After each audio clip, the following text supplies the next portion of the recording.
नाज़रीन, motorway corruption scandal में अॻूणे डीसी ताजफीन आलम जी घरवारी गिरफ़्तार थी आहे। नौशरो फिरोज़ खां जिते मोटरवे करप्शन स्कैंडल में अॻूणे डीसी ताजफीन आलम जी घरवारी गिरफ़्तार कयो वियो आहे।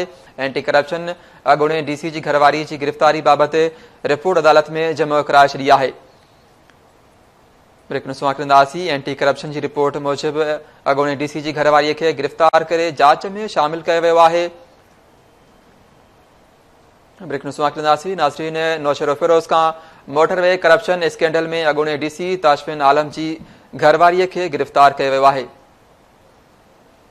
एंटी करप्शन अॻूणे डीसी जी घरवारीअ जी गिरफ़्तारी बाबति रिपोर्ट अदालत में जमा कराए छॾी आहे। जॾहिं त एंटी करप्शन जी रिपोर्ट मूजिब अॻूणे डीसी जी घरवारी गिरफ़्तारी करण जी जांच में शामिल कयो वियो आहे। जॾहिं त रिपोर्ट में इहो बि चयो वियो आहे त अरफिया ज़िया खे जल्द रिमांड लाइ अदालत में पेश कयो वेंदो।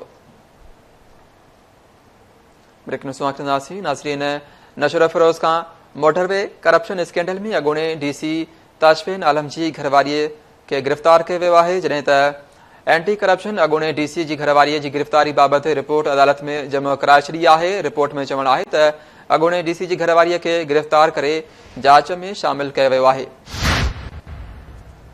एंटी करप्शन जी रिपोर्ट में मूजिब अरफिया ज़िया खे जल्द रिमांड लाइ अदालत में पेश कयो वेंदो। वधीक चवणु आहे त अॻूणे डीसी जी घरवारीअ खे गिरफ़्तार करे जांच में शामिल कयो वियो आहे।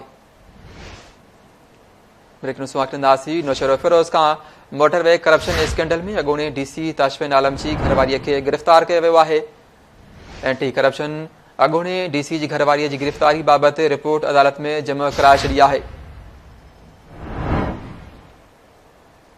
एंटी करप्शन जी रिपोर्ट मूजिब अॻूणे डीसी जी घरवारीअ खे गिरफ़्तार करे जांच में शामिल कयो वियो आहे। वधीक चवणु आहे त इरफा ज़िया खे जल्द रिमांड लाइ अदालत में पेश कयो वेंदो।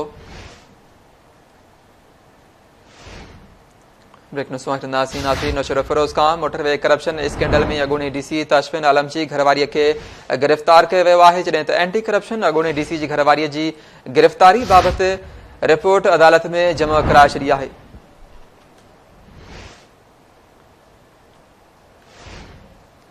एंटी करप्शन जी रिपोर्ट में चवणु आहे त अॻूणे डीसी जी घरवारी खे गिरफ़्तार करे जांच में शामिल कयो वियो आहे। इन हवाले सां नौशरो फिरोज़ मां असां लाइन ते मौजूदु आहे अख्तर ख़ासकेली। जी अख्तर, छा तफ़सील आहिनि?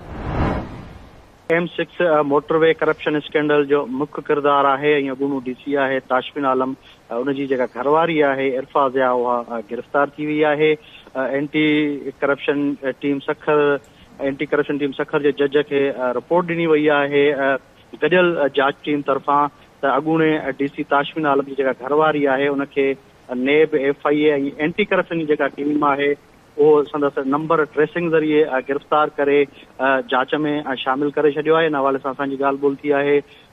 वकील आहे माशूक सूमरो, हुन इहो ॿुधायो आहे त एंटी करप्शन जी टीम जेका आहे अदालत खे इहा आगाही ॾिनी आहे त अॻूणे डीसी ताजफीन आलम जी घरवारी नेब FIA एंटी करप्शन जी गॾियल टीम ते तहवील हेठि आहे ऐं केस जेको आहे सो जल्द रिमांड लाइ एंटी करप्शन कोर्ट में पेश कयो वेंदो। वाज़े रहे त इन केस में 5 जवाबदार जेके आहिनि अॻूणे डीसी ताजफीन आलम जे अॻूणे PA समेत जेके 5 जवाबदार आहिनि उहे हिन वक़्तु जेके आहिनि उहे पुलिस जी कस्टडी में आहिनि, जिन खे अॼु वधीक 5 ॾींहनि जे रिमांड ते जेको आहे सो पुलिस हवाले करे छॾियो। जी ठीकु आहे, वॾी महिरबानी अख्तर ख़ासकेली तफ़सील ॾियण जे लाइ।